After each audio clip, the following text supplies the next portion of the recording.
What I am about to show you is one of the most commonly used and visually striking pieces of anti-Israel propaganda. Here are 4 maps purporting to show a Palestinian loss of land. It's important to break this image down, tackling the falsehoods one by one. First, we need to be clear that the term Palestinian, as referring to Arabs living in this area, was invented by Yasser Arafat in 1964. Prior to that, these people were known only as Arabs. Even in the 1947 UN partition plan, there's no mention of Palestinians, but rather, respectively, the Jewish population and the local Arab population. And this makes sense, because there's never been a Palestinian state. In the same vein, there's never been Palestinian land. Rather, the land was part of the British Mandate for Palestine, a geographical area controlled by Britain after the collapse of the Ottoman Empire at the end of the First World War. The first map purports to show the whole of Palestine in 1946.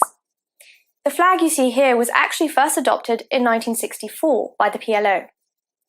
The vast majority of the area is shaded green to represent the 1 million Arabs living there, whilst the white spots represent 500,000 Jewish inhabitants.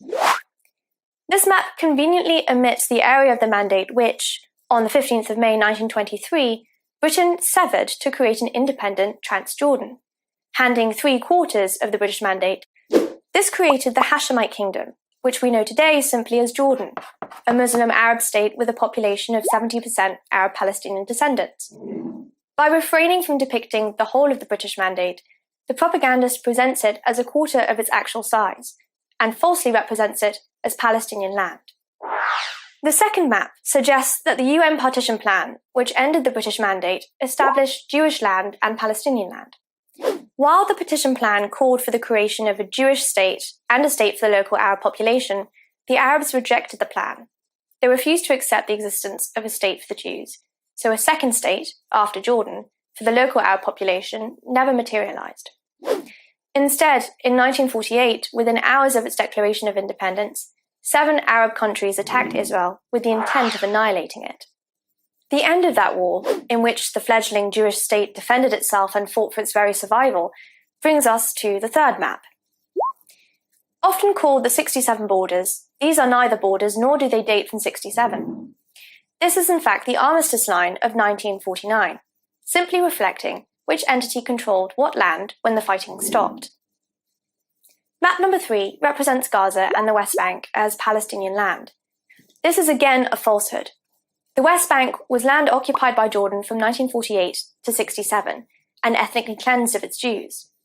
Gaza was occupied by Egypt from 49 to 67. Still today, Egypt holds parts of the Strip from Rafah to the south. Again, the attempt to present the green shading as Palestinian land is categorically false. The fourth map shows what it terms Palestinian land today, and implies that this is what remains of a larger original territory. This is not what is left. Rather, it is the only land which Palestinians have ever controlled. In the Oslo Accords, the green areas within the West Bank were ceded by Israel to the PLO in exchange for peace. Sadly, the Palestinian end of that bargain was never upheld. Terror attacks against Israeli civilians and their property have continued in the 25 years since then, funded and encouraged by the PLO. Now, there is an additional falsehood propagated by these maps. Let's look at the first map, with its green depiction of 1 million Arabs in 46. Where is the representation of these Arabs in the last map? The propagandist wants you to believe that they were ethnically cleansed. In reality, today nearly 2 million live across Israel as Israeli citizens. Yet there's no green shading outside of the West Bank and Gaza. Another blatant falsehood. Sadly, these misrepresentations are widespread. Just do a Google image search to see how pervasive they are. These false maps are relied on as fact by respected journalists and academics worldwide, who themselves have been fooled into believing them. They in turn unwittingly spread the propaganda themselves. We cannot allow these lies to continue. Share this clip and spread the truth about these maps. I'm Kiki Hausdorff, and you're watching JTV.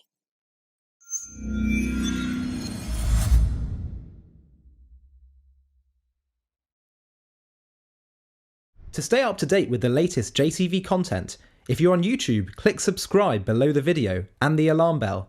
And if you're on Facebook, click the like button, and under following, click see first.